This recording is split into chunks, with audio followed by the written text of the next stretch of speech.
Hello, students. A road is something everyone uses, whether rich or poor, and it forces all levels of people to associate with one another. The road signifies mobility. One can take the road as a point to start over towards something new. Here, Whitman talks about the people and places. He argues against staying in a one place for too long. Today we are going to deal with a poem, Song of the Open Road, written by Walt Whitman. It is the first poem in our syllabus. Walt Whitman was an American poet, essayist, and journalist. Whitman is among the most influential poets in America. He is often called the father of free verse. His major work, Leaves of Grass, was published in July 1855. His O Captain, My Captain, a poem written on the death of Abraham Lincoln, is widely popular. The section 1 of Song of the Open Road from Leaves of the Grass is a beautiful blend of self awareness, free will, tenderness of heart.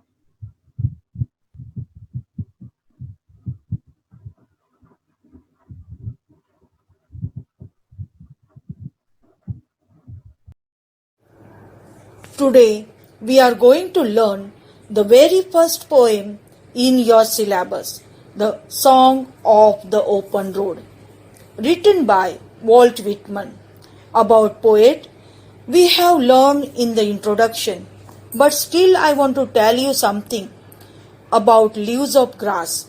Emerson, who was one of the greatest philosophers, once expressed his desire through his essay that Americans should have a great poet who could efficiently bring into the light the virtues and the vices of American.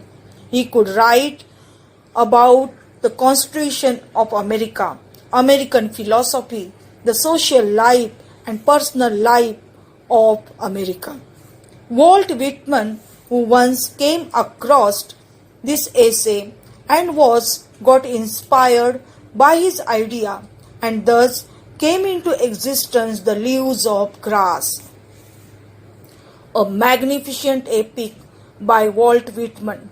At first, this collection included 12 admirable poems, and this essay of Emerson drove him and to continue this poetic career. For the first 33 years, he was continuously writing for this collection. In the last edition of this collection, the Leaves of Grass consisted of 400 poems, and all those poems are connected to one another.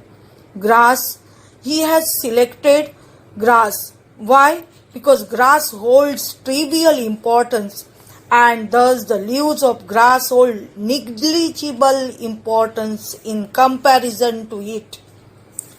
He uses grass of leaves as a metaphorical device and hence indirectly comparing these leaves of grass to the common American citizen.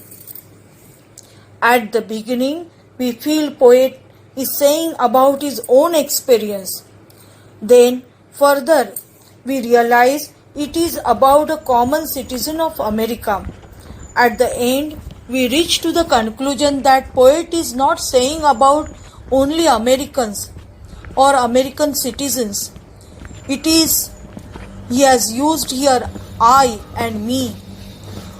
The poem becomes universal. Finally, you realize it is your own poem. Let's read the poem. Afoot and light-hearted, I take to the open road.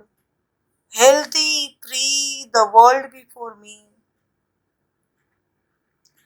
The long brown path before me, leading wherever I choose. Henceforth, I ask not good fortune. I myself am good fortune. Henceforth, I whimper no more, postpone no more, need nothing. Done with indoor complaints, libraries, querulous criticisms. Strong and content, I travel the open road. The earth that is sufficient. I do not want the constellations any nearer. I know they are very well where they are. I know they suffice for those who belong to them. Still, here I carry my old delicious burdens. I carry them, men and women. I carry them with me wherever I go. I swear it is impossible for me to get rid from them. I am filled with them and I will feel them in return. The poem doesn't contain pattern of rhymes, hence it is pre-verse. There is no fixed form. Still, the lines have artistic expressions.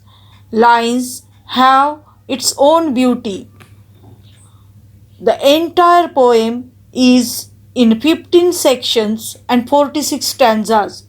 The poem is split into two parts, section 1 to 8 and section 9 to 15. Poetry which is given here is from section 1. Poets narrates what he feel on the open road. This poem is an encouragement to continue journey. Despite of facing troubles, we will learn lessons of life. We shall feel motivated and encouraged. Freedom, independence, positivity, and optimism are the important values this poem inculcates in us.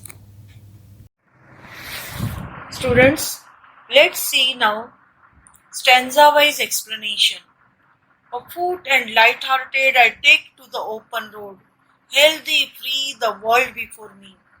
The long brown path before me, leading wherever I choose. In this stanza, we learn that poet is setting out towards his journey of life. He is tourist over here. He has taken the brown path. He is light-hearted and open to all. He is ready to take any kind of experience, but taking complete responsibility of his own journey.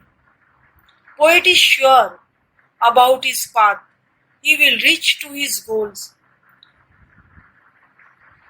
because he has taken brown path. Color brown, students, has more important in travel and tourism. Mostly signboards indicating important places, holy places are colored in brown. So they becomes guidelines for the people, those who are visiting to those places. So here poet has taken the brown path, so he is sure to go reach to his goal.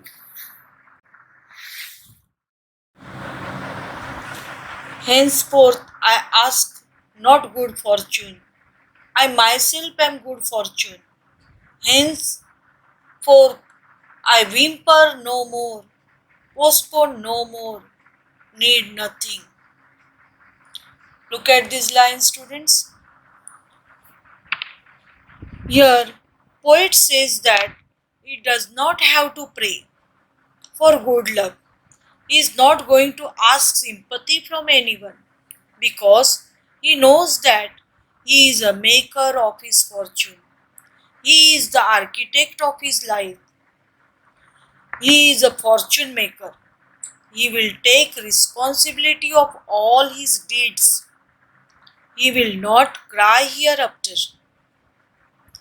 He will not show grievances, sad faces to others. He is self reliance. He is not going to postpone his decision. Today's work he is going to do today itself. Here, poet is saying to us also not to postpone anything for tomorrow. He need nothing from anyone now. Poet is self-reliance.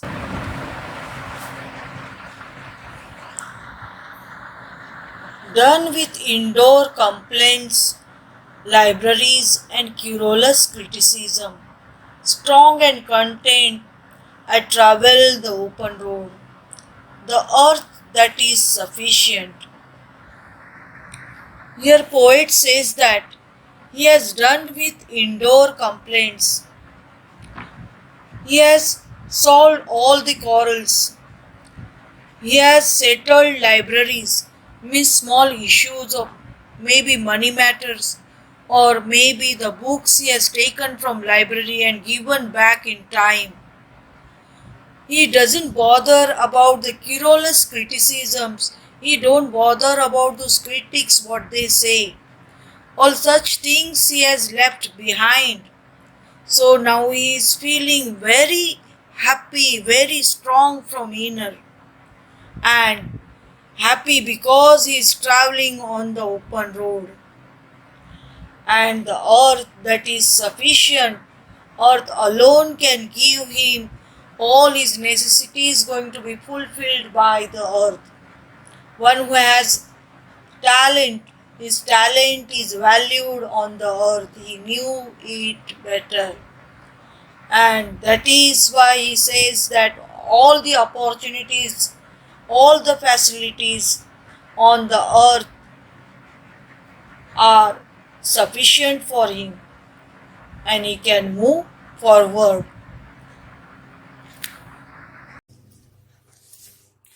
Let's move towards the next stanza.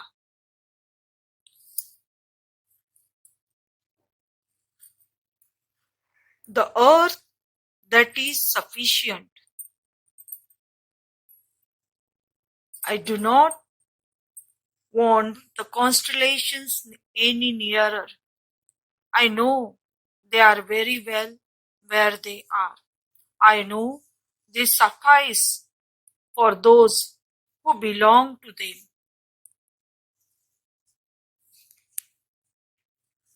Here, poet says he wants to disconnect himself from others. Poet says that this earth is fine with all the resources, facilities, and with his own talent, he will achieve what he wants. He says, what I need will be provided by this Mother Earth. He does not desire to be a nearer to the stars, that is, the constellations or influential people. He knows they are fine where they are. He further says, they doesn't belong to me, so they doesn't suits me. They suffice to them, and I will not snatch it from them. I am happy and content with what I have. We see in old movies, hero says, I am willing to get the moon and stars for you. Poet says, they are their ornaments. They are the ornaments of the sky. It add on to the sky itself. They are beautiful where they are. It means he separates himself from others. He doesn't want to be in a crowd. Here poets wants to tell us that he also has his own personal problems like others. He accepts all these burdens. In fact, he considers these burdens are delicious. They are his sweet memories about his close friends, people who helped him. He doesn't want to get rid from them. In fact, he wants to preserve them. He wants to cherish them and wants to keep them close to his heart, to carry them wherever he goes. He is filled with them. Their memories are there in his blood and cells. He is made up with them. Further, poet says, in future he is going to achieve something great in his life. Then he says, I am going to feel them in return. At present, they are there in me. In future, I will be there in them. That's all for today's session, students. In next lecture, we will discuss glossary of the poem, poetic devices, and appreciation of this poem.